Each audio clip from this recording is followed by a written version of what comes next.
नमस्कार दोस्तों, आज की कहानी है मिलकर काम करने से तरक्की होती है। एक परिवार था, वो गरीब था। खाने को कुछ नहीं था। काफ़ी सोचा कि काम मिले मगर काम नहीं मिला। दो बच्चे थे और बीवी थी। एक दिन उन्हें विचार आया कि इस गांव में काम मिलना मुश्किल है, चलो कहीं और चलते हैं। इस इरादे से वे एक दिन गांव छोड़कर चल दिए। रात का समय हो गया था, रास्ता भी जंगली था। सोचा वृक्ष के नीचे रात गुजारी जाए। आदमी ने अपने एक लड़के को लकड़ी चुनने तथा दूसरे को पानी लाने के लिए भेज दिया तथा बीवी को चूल्हा बनाने के लिए कहा और उसने जगह साफ कर दी। चारों ने अपने अपने काम कर लिए। चूल्हा जलाया गया, पानी गर्म होने लगा। वृक्ष के ऊपर हंस रहता था। वो सोचने लगा कि यह कैसा मूर्ख आदमी है, इन्होंने तो चूल्हा जला दिया मगर इनके पास पकाने को तो है ही नहीं कुछ भी। हंस ने उनसे पूछा, तुम्हारे पास पकाने को क्या है? वो आदमी बोला, तुझे मार कर खाएंगे। हंस बोला, मुझे क्यों मारोगे? आदमी बोला, हमारे पास न पैसा है और ना ही सामान, तो क्या करें? हंस सोच में पड़ गया, इन्होंने चूल्हा भी जला लिया है, सब कर्मशील हैं, मुझे तो यह खा ही जाएंगे।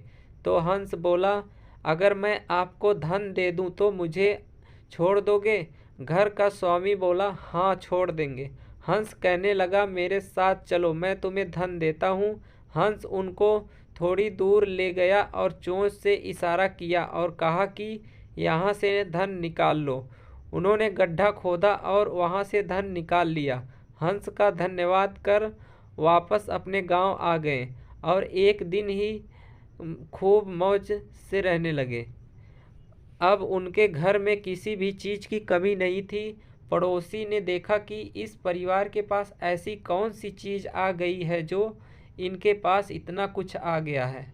उन्होंने छोटे से लड़के को बुलाकर सारी बात पूछ ली कि पैसा कहाँ से आया है। उनके भी दो बच्चे थे, उन्होंने भी ऐसी योजना बनाई और चल दिए। उन्होंने उसी वृक्ष के नीचे डेरा डाल लिया। आदमी ने अपने बड़े लड़के को कहा, लकड़ी लाओ, तथा छोटे लड़के को पानी लाने के लिए कहा, परंतु दोनों आनाकानी करने में लगे।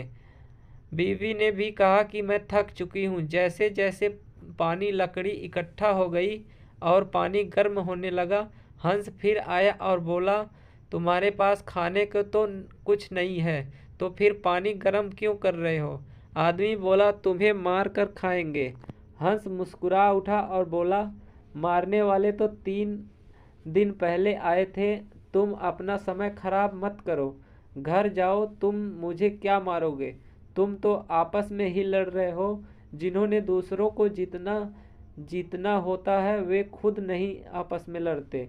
संसार का नियम भी ऐसा ही है। जिन लोगों ने तरक्की की है वे मिलकर चलते हैं और आज भी संसार में उन्हीं का ही बोलबाला है। जो आपसी तालमेल में रहते हैं वे ही समाज रूपी हंस को जीत सकते हैं। धन्यवाद।